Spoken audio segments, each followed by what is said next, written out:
আসসালামু আলাইকুম ওয়া রাহমাতুল্লাহ।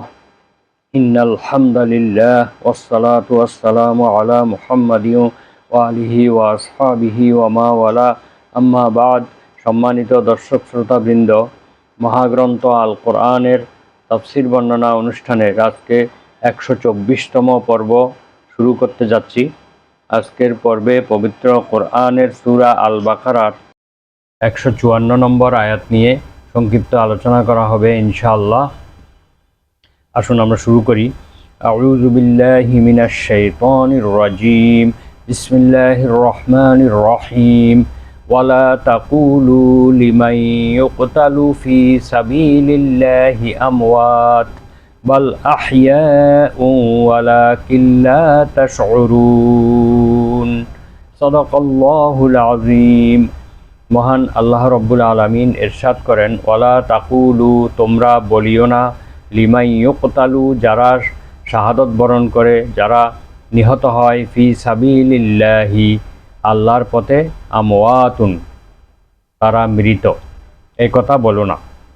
অর্থাৎ যারা আল্লাহর পথে নিহত হয় তোমরা তাদেরকে মৃত বলো না।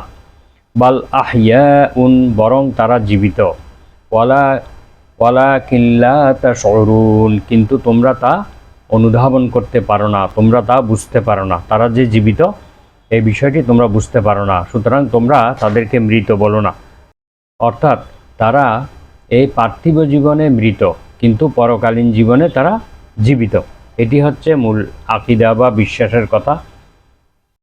এই আয়াতটি অবতীর্ণের মূল কারণ হচ্ছে বদরের যুদ্ধে শাহাদতপ্রাপ্ত মুসলমানদের সম্পর্কে এই আয়াতটি অবতীর্ণ হয়। সেই যুদ্ধে মুসলমানদের মোট 14 জন শাহাদত বরণ করেছেন, তার মধ্যে 6 জন মুহাজির এবং 8 জন আনসার ছিলেন।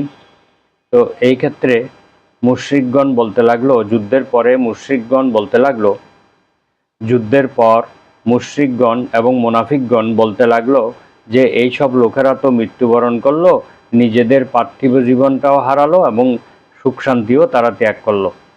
অথচ তারা দাবি করত যে মুহাম্মদ সাল্লাল্লাহু আলাইহি ওয়াসাল্লামের সন্তুষ্টির জন্য তারা মৃত্যুবরণ করেছে। এই কথা যখন বলে বেড়াতে লাগলো তখন আল্লাহ তাআলা এই আয়াতটি অবতীর্ণ করেন। কারণ আলমে বারজাখ বা কবরের জীবনে শহীদদের রুহানি জীবন সাধারণ মৃতের জীবন অপেক্ষা ভিন্ন ধরনের। শহীদদের দেহ কখনো পচে গলে মাটিতে মিশে যায় না, তারা আল্লাহ তাআলার এক বিশেষ নেয়ামত লাভ করে থাকেন, এই জন্য তাদেরকে মৃত বলতে নিষেধ করা হয়েছে। তো শহীদদের জীবনের রূপরেখা হলো, শহীদগণ পারলৌকিক জীবনের সাথে জীবিত, ইহলৌকিক জীবনে তারা জীবিত নয়। তারা এই দুনিয়াতে এসে বিভিন্ন জায়গায় ঘুরে বেড়ায় না, কোথাও হাজির নাজির হয় না, বরং তারা আখেরাতের জীবনে জীবিত, এটাই বিশ্বাস করতে হবে। পারলৌকিক ব্যক্তি বা যাকে আল্লাহ তাআলা তাদের জীবন সম্পর্কে অবহিত করেছেন, তারা ব্যতীত কেউ তাদের সঙ্গে দেখা করতে পারে না, তাদেরকে দেখা সম্ভব নয়। এটাই প্রমাণিত কথা, এটাই হলো সবচেয়ে গ্রহণযোগ্য মতামত। তাদের জীবন সম্বন্ধে হাদিসের মধ্যে বিভিন্ন ধরনের বর্ণনা রয়েছে। এই ব্যাপারে মহানবী সাল্লাল্লাহু আলাইহি ওয়াসাল্লাম একটি হাদিসে বলেন, আন আব্দুল্লাহ ইবনে মাসউদ রাদিয়াল্লাহু আনহু ক্বালা সাআলনা আন হাযিহিল আয়া।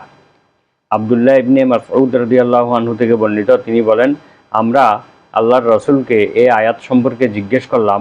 আয়াতটি হলো, ওয়ালা তাহসাবান্নাল্লাযীনা কুতিলু ফি সাবিলিল্লাহি আমওয়াতা, তোমরা আল্লাহর রাস্তায় যারা জীবন দিয়েছে তাদেরকে তোমরা মৃত বলে মনে করো না।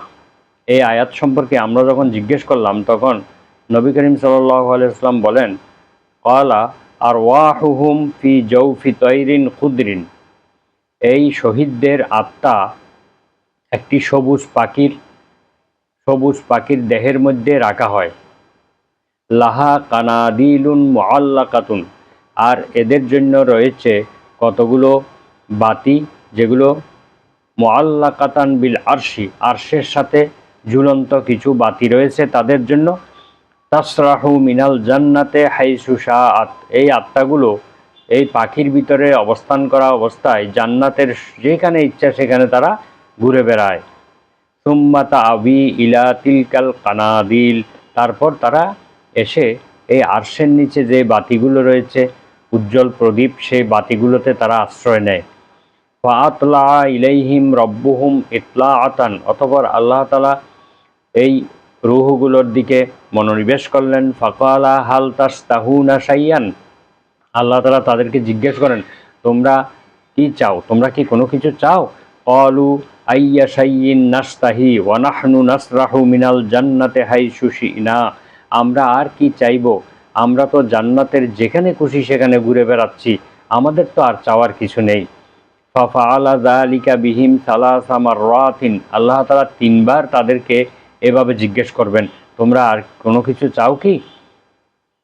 ফালাম্মা রাউ ফালাম্মা রাউহা আন্নাহুম লাম ইউতরাকু মিন আন ইয়াসআলু, যখন এই শহীদের আত্মাগুলো যে দেখতে পাবে যে আল্লাহ তাআলা তাদেরকে বারবার এই কথা জিজ্ঞেস করতেছেন, তাদেরকে এই প্রশ্নের উত্তর দিতেই হবে, তখন তারা বললেন ক্বালু ইয়া রব, তারা বললেন, এই শহীদের আত্মাগুলো বললেন যে হে রব, হে আমাদের প্রতিপালক, নুরিদু আন তারুদ্দা আরওয়াহানা ফি আজসাদিনা, আমরা চাই আপনি আমাদের আত্মাগুলোকে আমাদের শরীরগুলোর মধ্যে ফিরিয়ে দেন।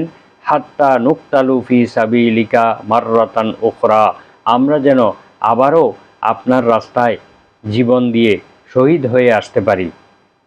আমাদের আত্মাগুলোকে আপনি আমাদের শরীরের মধ্যে ফিরিয়ে দেন, তাহলে আমরা আবারও আপনার জন্য আপনার রাস্তায় জীবন দিয়ে শহীদ হয়ে আসতে পারি।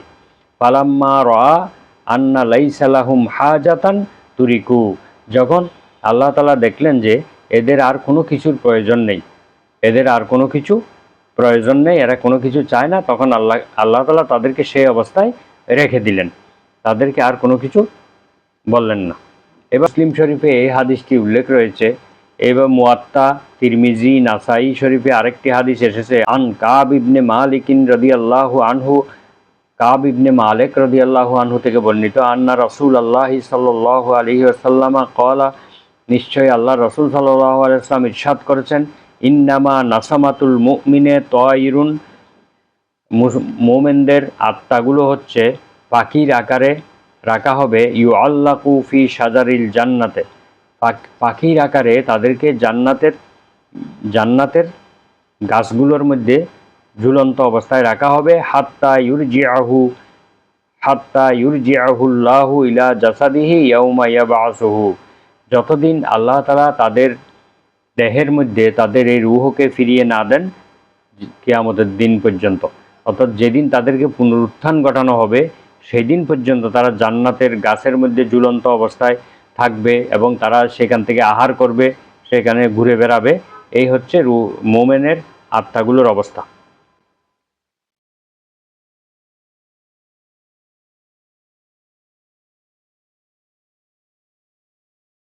অন্যান্য হাদিসের মধ্যে আরও ভিন্ন বর্ণনা রয়েছে যে আল্লাহ তাআলা যখন তাদেরকে বলবেন যে তোমরা আর কি চাও, তখন তারা বলবে, হে আমাদের প্রভু, আমরা চাই যে আপনি আমাদেরকে পুনরায় পৃথিবীতে পাঠিয়ে দিন, আমরা আপনার পথে আবার যুদ্ধ করে শাহাদত বরণ করে আপনার নিকট ফিরে আসব এবং এই শাহাদতের মাধ্যমে আমরা দ্বিগুণ মর্যাদা লাভ করব। তখন প্রবল প্রতাপশালী আল্লাহ তাআলা বলেন, এটা তো হতে পারে না, আমি তো এটা লিখেই দিয়েছি যে কেহই মৃত্যুর পর আর দুনিয়াতে ফিরে যাবে না, অর্থাৎ আমি এটা লিখে দিয়েছি, আমার কিতাবে লেখা আছে যে মৃত্যুর পর আর কেউ দুনিয়াতে ফিরে যাবে না। তো এই হাদিসগুলোর মাধ্যমে বোঝা যাচ্ছে যে প্রত্যেক মুমিনের আত্মা সেখানে জীবিত রয়েছে, কিন্তু শহীদদের আত্মা এক বিশেষ সম্মান, মর্যাদা এবং শ্রেষ্ঠত্বের মধ্যে তাদেরকে রাখা হয়েছে।